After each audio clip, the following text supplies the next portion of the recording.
A paz do Senhor, meus irmãos. Nós vamos chamar a este módulo Técnicas de Evangelização. Na verdade, é apenas uma inicialização, porque esse tema ele é bastante extenso e não cabe neste primeiro momento nós nos sobrecarregarmos com muitas informações. A ideia principal é aliar e focar em alguns pontos principais. Atendendo ao chamado. É importante que nós tenhamos em mente que missões é uma ordem, é um mandamento, é algo que se faz necessário na vida de um cristão. E como disse Jesus em Mateus 28, 19 e 20, portanto, ide, fazei discípulos de todas as nações, batizando-as em nome do Pai, e do Filho e do Espírito Santo, ensinando-os a observar todas as coisas que eu vos tenho mandado. E eis que eu estou convosco todos os dias, até a consumação dos séculos. Como os irmãos podem observar, eu grifei em vermelho, que eu vos tenho mandado. Vejamos, é uma ordem e não um pedido. É um dever cristão.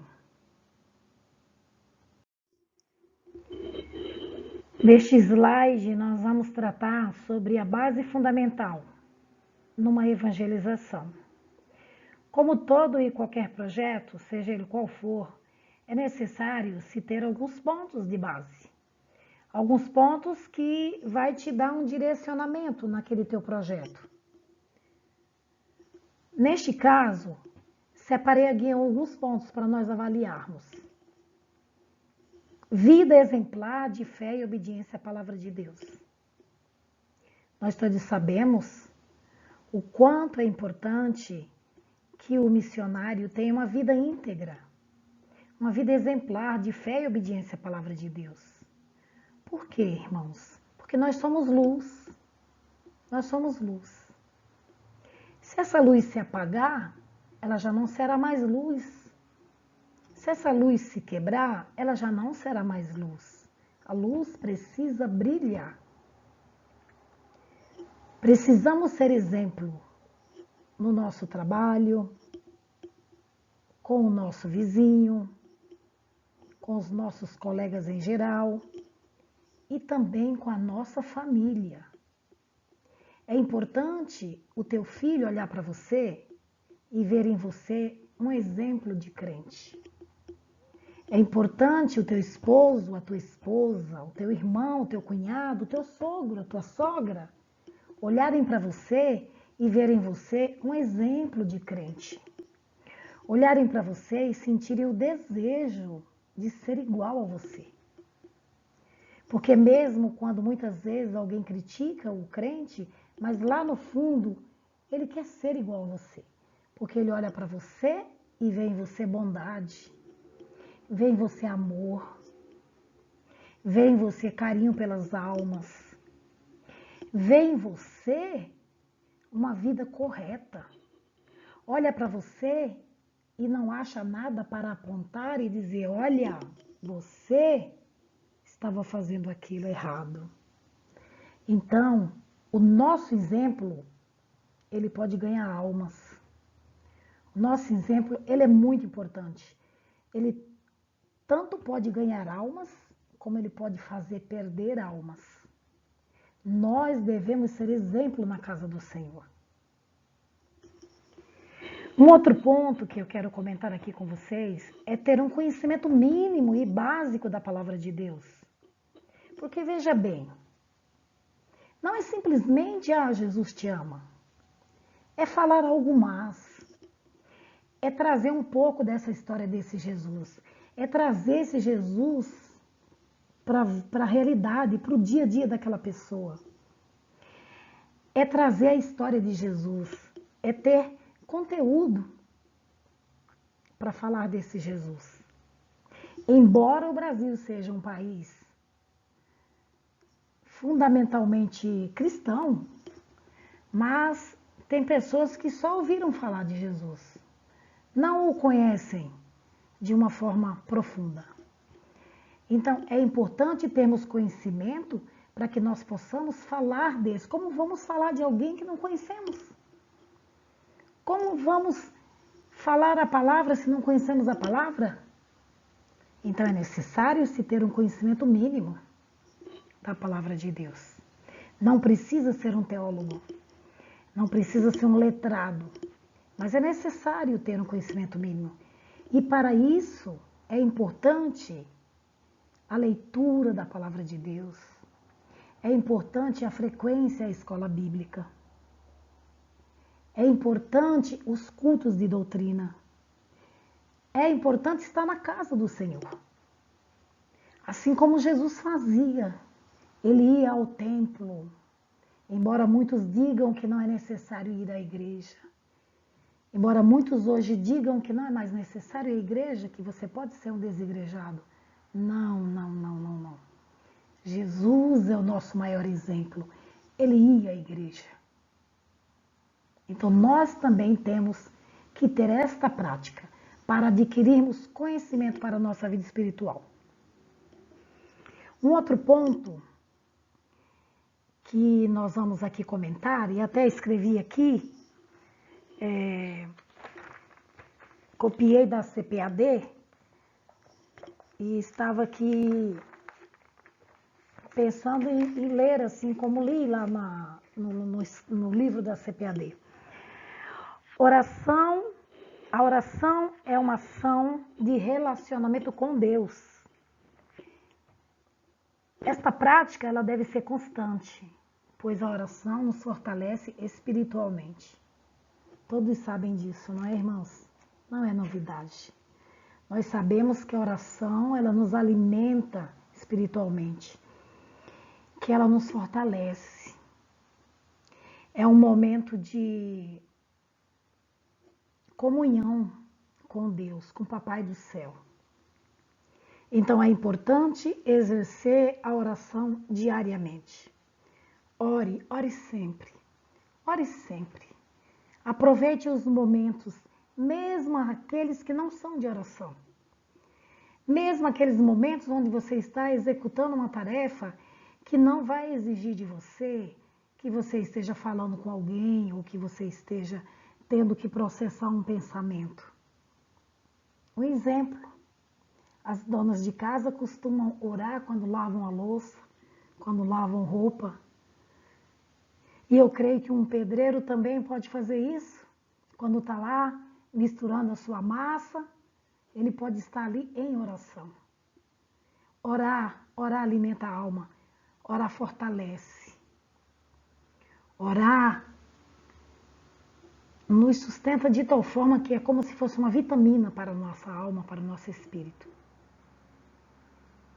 Um outro ponto é a consagração. Muitos confundem a consagração com o jejum. E a consagração, na verdade, é consagrar-se, entregar-se para Deus. Consagração é se entregar exclusivamente para Deus. É estar em submissão a Deus. Eu me entrego para o Senhor e eu me submeto ao Senhor. Eu me submeto à vontade do Senhor.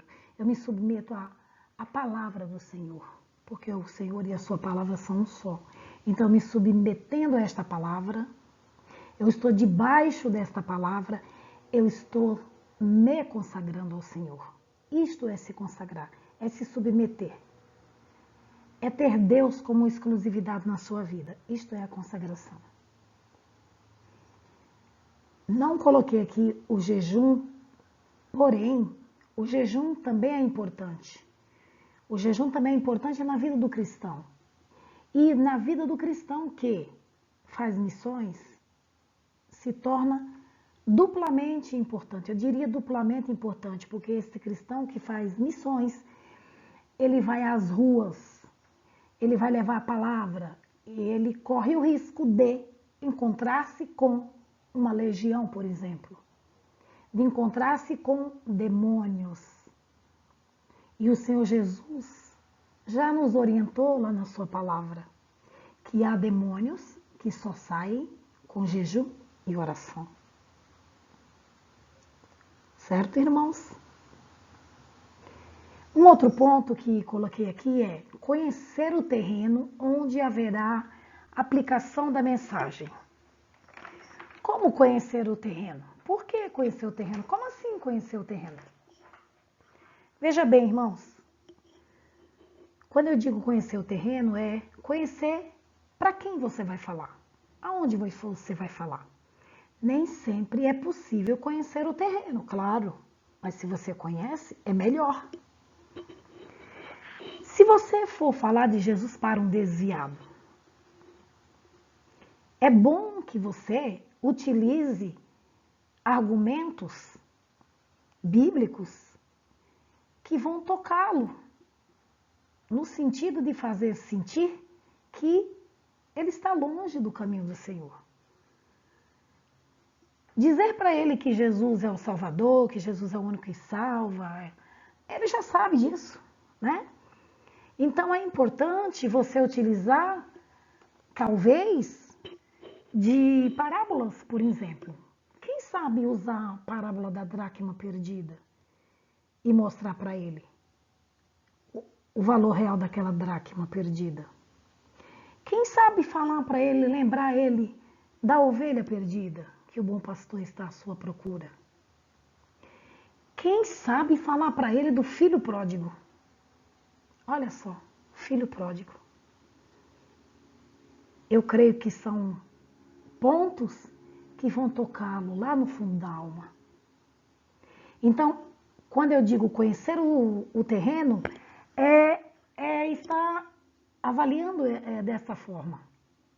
Você vai falar de Jesus para alguém que está doente. Por que não ler para ela alguma cura de Jesus? Ou alguma cura de um apóstolo? São só exemplos. São só exemplos que estou dando aqui. Para que nós possamos refletir e amadurecer essas ideias na nossa mente. Vamos falar agora sobre regras básicas. Essas regras, elas são importantes no nosso dia a dia, na nossa vida pessoal, na nossa vida profissional, na nossa vida religiosa e, por que não dizer, na nossa vida missionária. Uma delas é ser educado. A educação, ela cabe bem em qualquer lugar. Ser educado no sentido de cumprimentar ao chegar, usar um tom de voz adequado para o ambiente. Muitas vezes, a pessoa ao qual nós vamos visitar, ele está acamado, doente. Então, nós devemos manter um tom de voz adequado para aquele ambiente. Muitas vezes, naquela residência, tem uma outra pessoa, um esposo, que não aceita muito aquele trabalho de evangelização. Então, nós devemos ter cuidado, bom senso nessas situações. Aí cabe a nossa educação como cristãos. Ser respeitoso quando formos tratar uma pessoa de idade, um senhor, uma senhora, um senhor e uma senhora. Na maioria das vezes, eles não compreendem uma tratativa feita de uma forma muito jovial. Alguns até se ofendem. Há pessoas que fazem questão de serem chamados de senhor e senhora. Então, cabe a nós tratá-los dessa forma. A um jovem, nós já podemos ter uma linguagem mais aberta, porém não devemos tratar da mesma forma uma pessoa de idade. Um outro ponto é respeitar o espaço. Quando nós vamos à residência de alguém, por exemplo, muitas vezes o espaço é muito pequeno. Ceder lugar para os mais velhos. os mais debilitados, esperar que o dono da casa ofereça o assento, se ele tiver disponível. Obedecer horários, os horários marcados. Quando nós combinamos um horário na residência de alguém, por exemplo, é importante que nós cumpramos o horário. Porque um crente, um missionário, uma pessoa que serve ao Senhor, ele tem que estar focado na ordem, na decência, na organização das coisas. Não pode ser de qualquer forma. Então, se marcamos 20 horas, é 20 horas que devemos estar lá. Nos esforçarmos o máximo para que isso possa se cumprir. É claro, irmãos, é claro que existem exceções. Pode acontecer um imprevisto, não é? Um carro pode quebrar, um ônibus pode atrasar, tudo pode acontecer. Mas cabe a nós fazermos o esforço para que isso seja mantido de forma organizada. E também obedecermos o direcionamento da liderança, é um outro ponto principal. É importante que haja esse direcionamento, porque muitas vezes nós temos mais de um trabalho no mesmo dia ou no mesmo horário. Temos mais de uma visita no mesmo horário, por exemplo. O mesmo culto em 2 lares diferentes. Observarmos o direcionamento da liderança. Porque a liderança, ela está vendo como um todo. E ela tem condições de avaliar quantos cabem em cada lugar, quem mora mais perto de onde. A liderança vai estar avaliando essa situação. Se por acaso houver algo que você queira acrescentar, então procure o líder e fale com ele. Né? Coloque a sua opinião, mas sempre debaixo do direcionamento deles. Para que não haja confusão, para que não vá 10 pessoas para uma casa e 2 para uma outra. Simplesmente para que essa ordem, essa decência, essa organização, ela prevaleça. E que nós sejamos vistos como bons exemplos, como luz, como pessoal organizado. É importante isso na nossa vida cristã. Um outro ponto que nós temos que comentar aqui é não contender e nem fazer julgamentos. Não se colocar numa posição de julgar a pessoa a quem você está falando de Jesus. Não estamos para condenar ninguém. Não é o nosso papel fazer condenações, fazer julgamentos. O nosso papel é levar a palavra de Deus, é mostrar a palavra do Senhor. Então, entrar em discussões tolas e fazer julgamentos não cabe a nós. Cabe a nós levar a palavra que salva, a palavra que cura e que leva para os céus. Apresentar Jesus. Cabe a nós apresentar Jesus. E por falar aqui em não contender, eu quero lembrar os irmãos aqui de Tito 3:9. Evite, porém, controvérsias tolas, genealogias, discussões e contendas a respeito da lei, porque essas coisas são inúteis e sem valor. Então, irmãos, tenhamos isso em mente e não entremos em discussões tolas, que não vão agregar nada. Um outro ponto é primar pela boa imagem da nossa instituição. Primar pela boa imagem da Assembleia de Deus, Ministério do Belém. A importância de nós nos identificarmos. Quem somos nós? Nós somos da Assembleia de Deus, Ministério do Belém, setor 45. congregação que fica no Viliase, presidida em Taboão da Serra pelo pastor José Edson dos Santos. E o pastor local, o nosso pastor, no momento, o nosso pastor Genivaldo José dos Santos. É importante que saibam quem somos nós, de onde estamos vindo. De onde estamos vindo. E aí, mais uma vez, cabe aqui dizer a importância de nós termos um bom comportamento. Porque eles vão olhar e vão dizer assim, aqueles são os assembleianos do Ministério do Belém. Amém, igreja?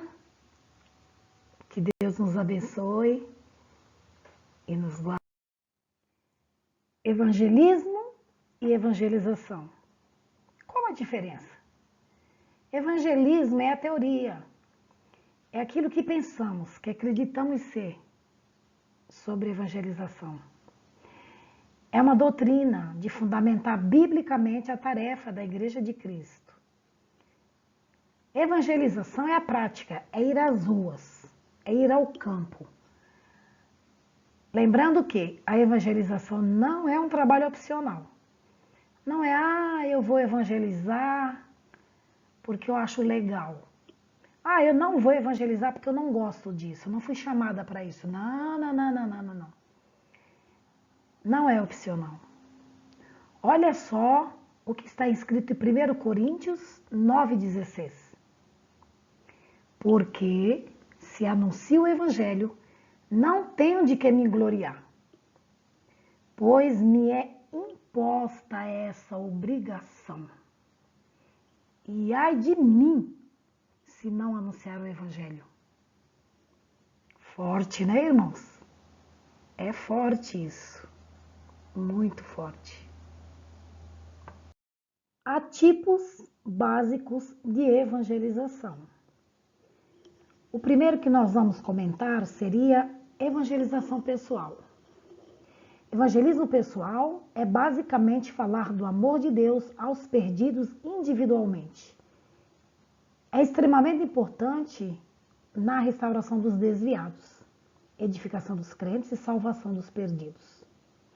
Evangelismo pessoal, sabe quando você encontra seu vizinho e você começa a falar de Jesus para ele? Sabe quando você está no ônibus e você começa a falar de Jesus para a pessoa que está sentada do teu lado? Quando você vai no mercado e você fala com a moça do caixa sobre Jesus ou algo da palavra de Deus, isto é evangelização pessoal. Você está falando individualmente com alguém, não em grupo, individualmente. Um outro tipo de evangelização é a evangelização coletiva. É aquela evangelização que é feita para um grupo grande, onde existe um ajuntamento de pessoas, onde existem concentrações de pessoas. É o tipo de evangelismo que é feito em praças, muitas vezes numa escola, muitas vezes num quartel, numa empresa. No passado, nós víamos muito isso acontecer, né? Em São Paulo, em algumas praças. Na Praça da Sé, isso ocorre com uma certa frequência, onde pregadores, missionários vão ali falar de Jesus abertamente para um grupo grande. Como nós também já fizemos aqui, em algumas praças aqui em Taboão da Serra. Esse tipo de evangelização, ele precisa ser resgatado mais fortemente, né? É o tipo de evangelização que já rebanhou muita gente para o Senhor.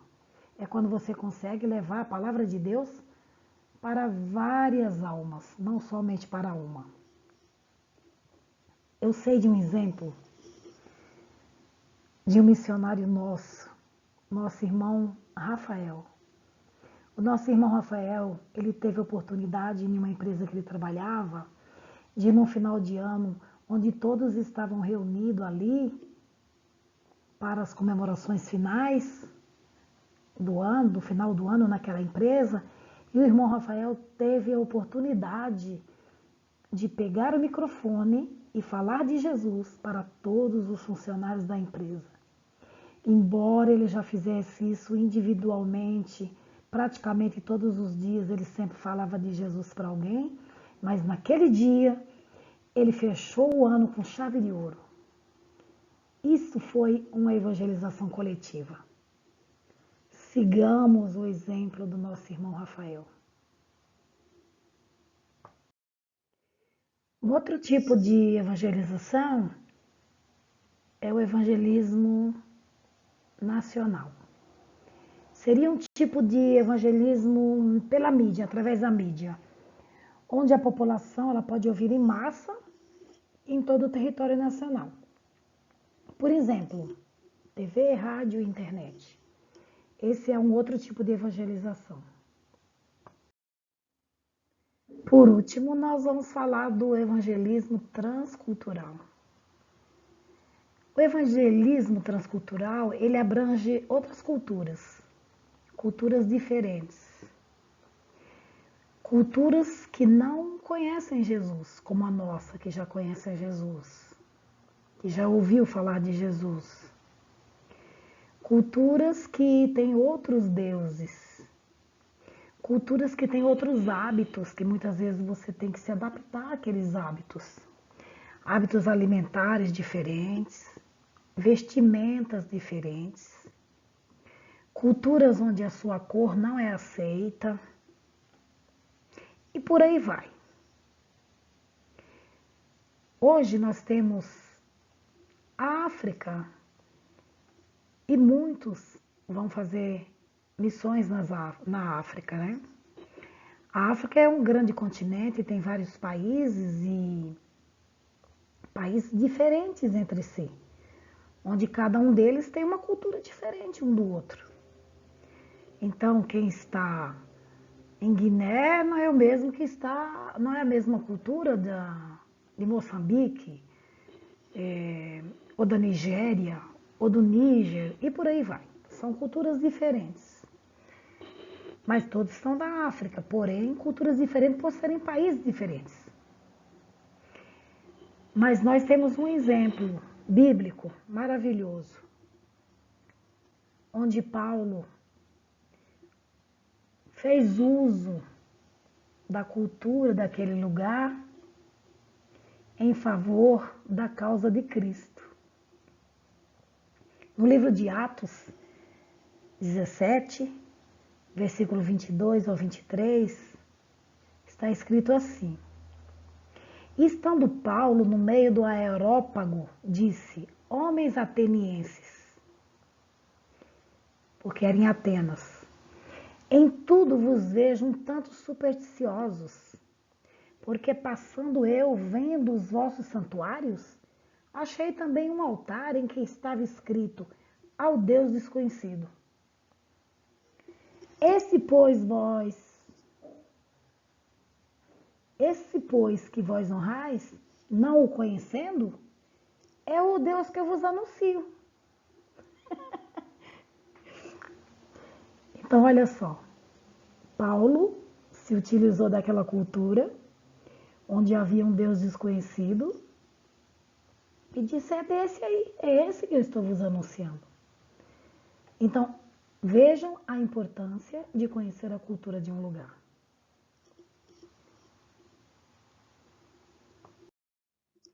Agora nós vamos tratar alguns pontos que são essenciais, são fundamentais numa abordagem missionária.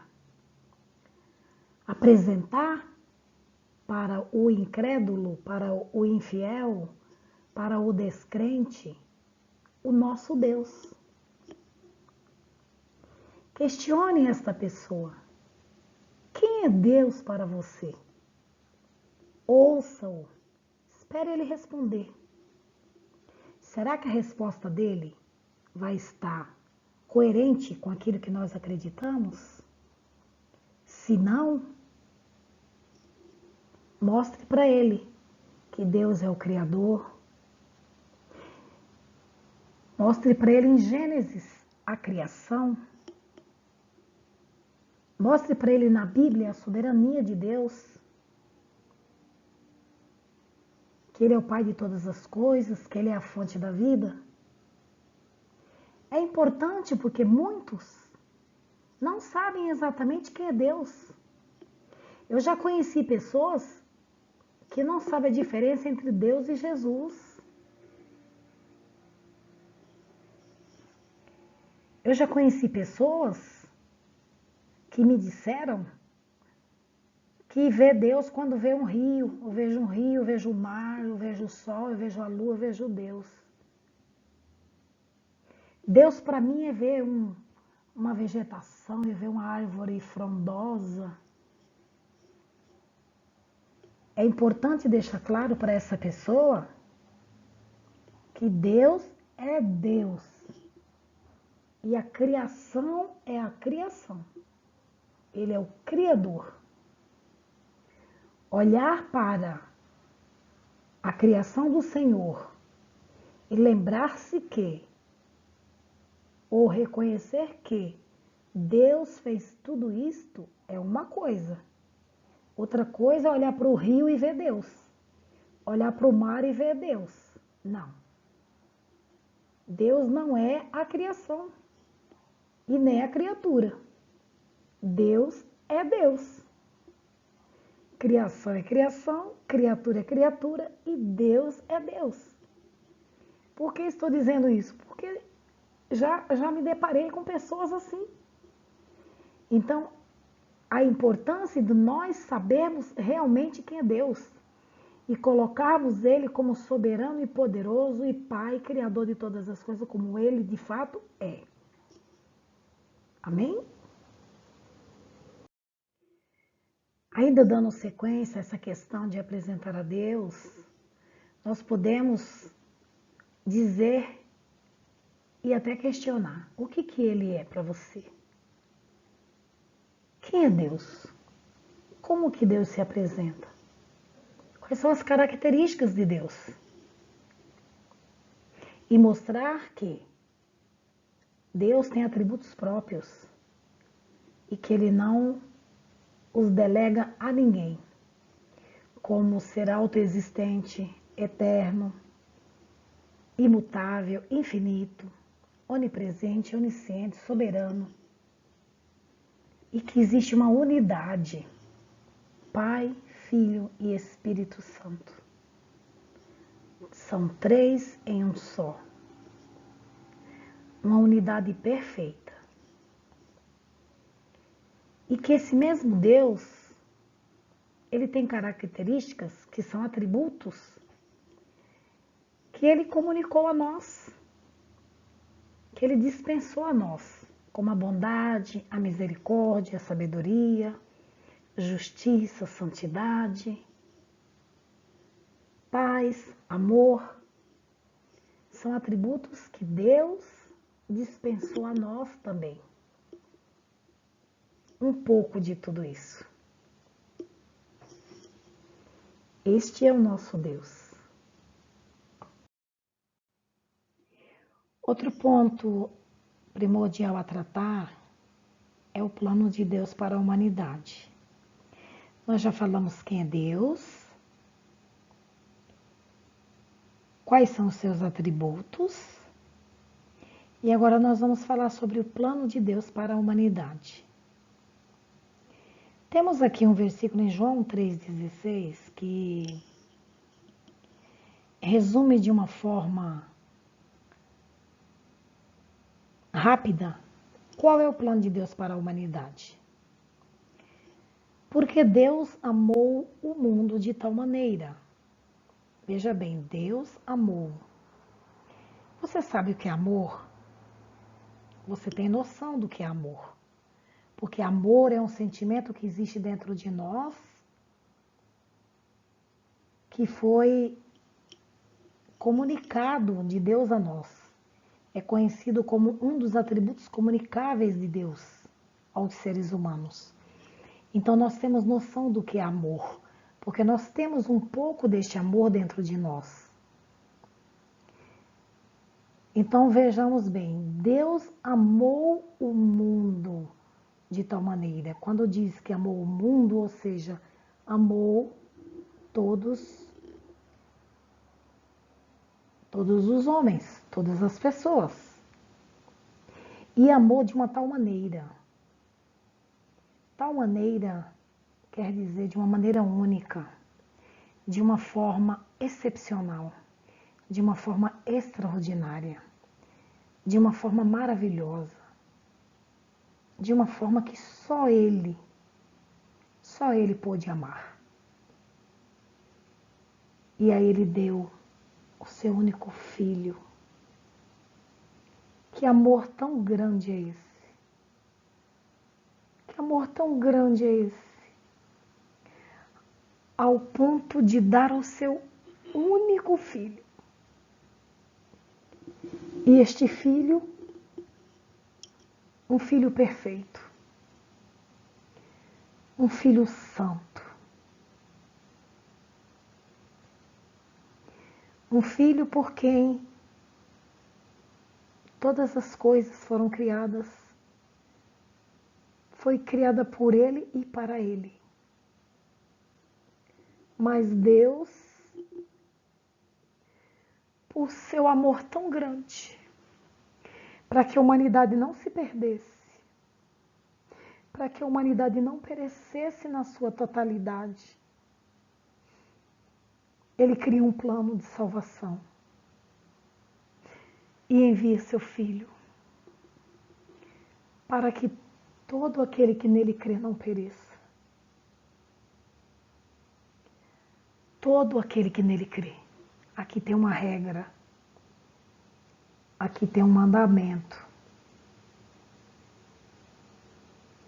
Aqui tem algo a ser feito por nós. Tem algo a ser cumprido por nós. Todo aquele que nele crê. Ou seja, você tem que crer. Nós temos que crer. Não pereça. E aí vem a promessa. Mas tenha vida eterna. Que lindo. Que maravilha. Leia este versículo pausadamente. Explique-o pausadamente. Não tenha pressa. Não tenha pressa. O plano de Deus é muito complexo. Este versículo é um alimento da palavra de Deus. É um alimento de conforto para nós. Mas ele é um alimento que tem fibras. Ele não é um alimento líquido que se engole de uma só vez. Ele é um alimento para ser mastigado. Palavra por palavra. Mastigue-o lentamente. Mastigue-o lentamente. Para que você possa absorver todos os nutrientes que estão dentro deste versículo. Porque ele é importante para a sua sustentação, para a minha sustentação, para a sustentação daqueles que nós vamos levar a palavra. Amém, queridos? Um outro ponto a ser tratado é o que nos afasta de Deus. Mostrar para a pessoa ao qual você está evangelizando que o que nos afasta de Deus é o pecado. Mostrar para ela alguns versículos, coloquei alguns aqui de exemplo, como por exemplo Romanos 3:23, porque todos pecaram, todos. Nós pecamos, todos nós. Se coloque numa situação de igualdade. Mostre para esta pessoa que o pecado afastou a todos nós de Deus. Não somente aquela pessoa. Para que ela não se sinta excluída, ela precisa compreender que o pecado atingiu a toda a humanidade. E todos nós fomos destituídos de Deus, da glória de Deus. Em Romanos 6:23, mostre para ela que o salário do pecado é a morte, mas o dom gratuito de Deus é a vida eterna em Cristo Jesus nosso Senhor. Leia alguns versículos que mostram essa situação, onde nós fomos destituídos da glória de Deus. Fale do sacrifício de Jesus. Conte que ele morreu na cruz por nossos pecados.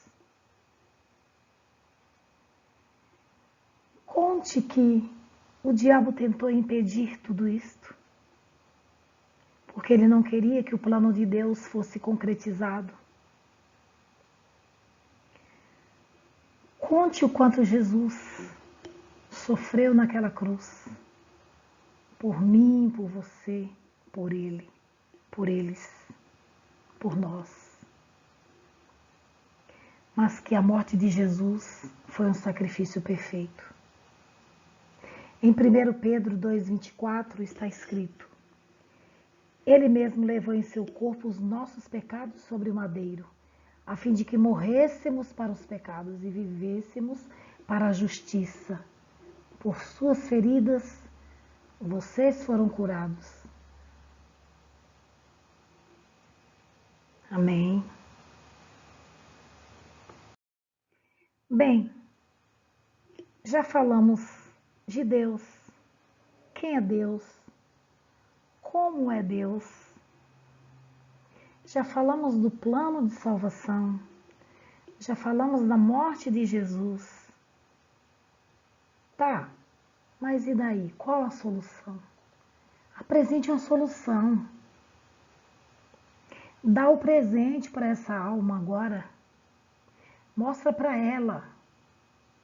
Mostra para ela o que tem de bom em tudo isso.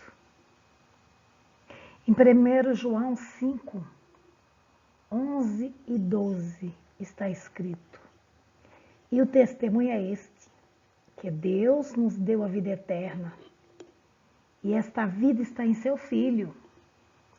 Quem tem o Filho tem a vida. Quem não tem o Filho não tem a vida.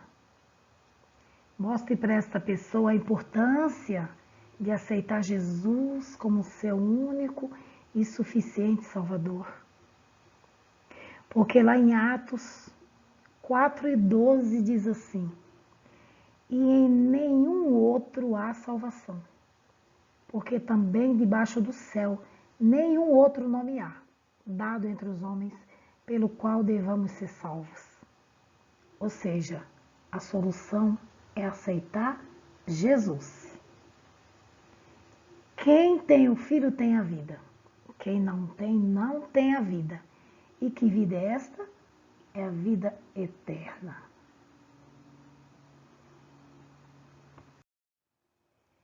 E agora vamos apresentar a solução. Qual a solução?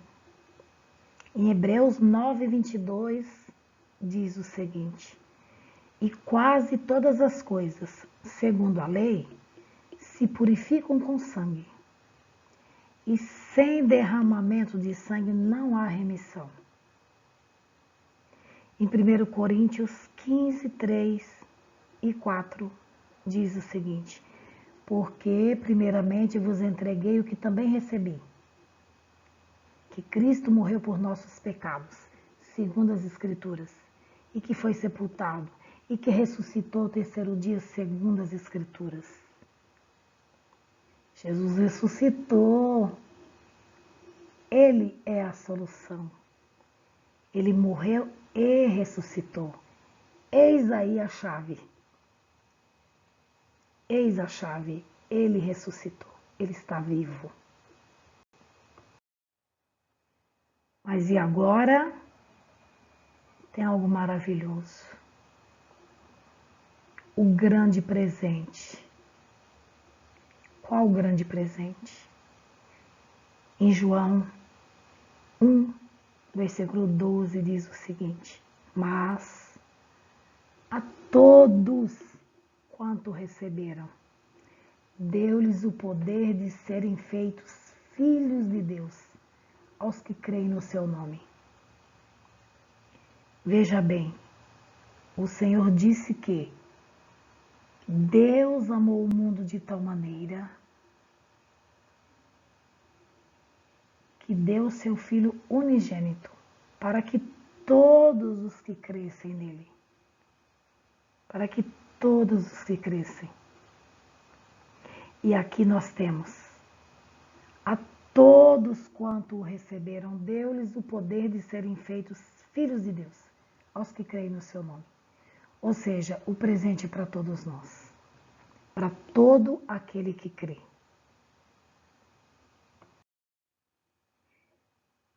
Mas é somente crer? Não. É necessário crescer com Cristo. É necessário evoluir com Cristo. É necessário melhorar. É necessário nascer de novo. Em 2 Coríntios 3,18 diz: Mas todos nós, com o rosto descoberto, refletindo como um espelho a glória do Senhor, somos transformados de glória em glória na mesma imagem, como pelo Espírito Santo. Precisamos ser transformados de glória em glória, como pelo Espírito do Senhor. E Mateus 28:20 diz: ensinando-os a obedecer a tudo que ordenei a vocês, e eu estarei sempre com vocês até o fim dos tempos. A obediência se faz necessária. A santidade se faz necessária.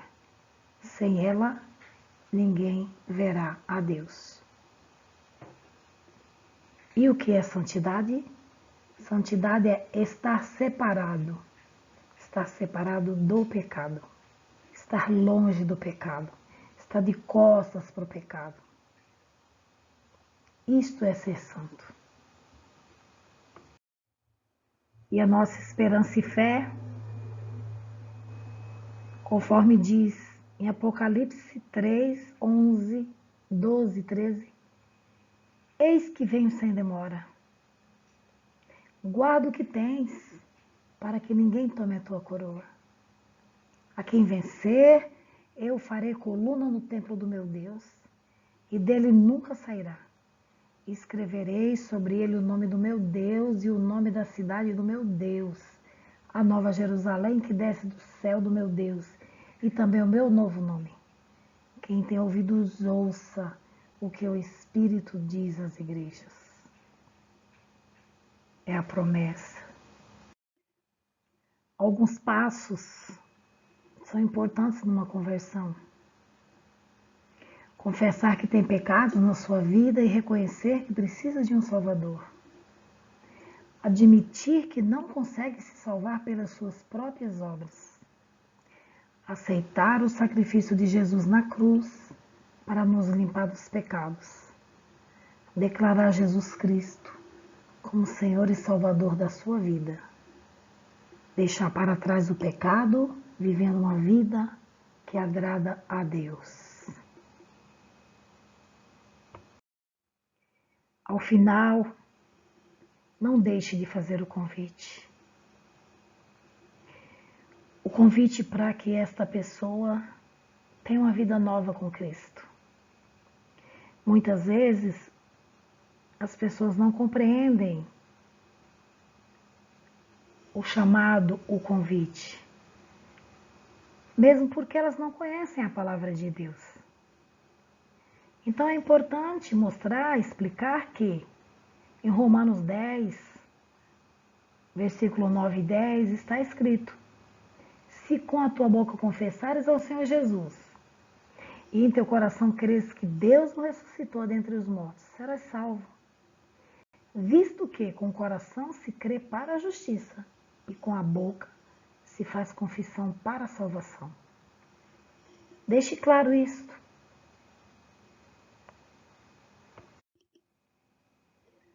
É bom lembrar. Último slide.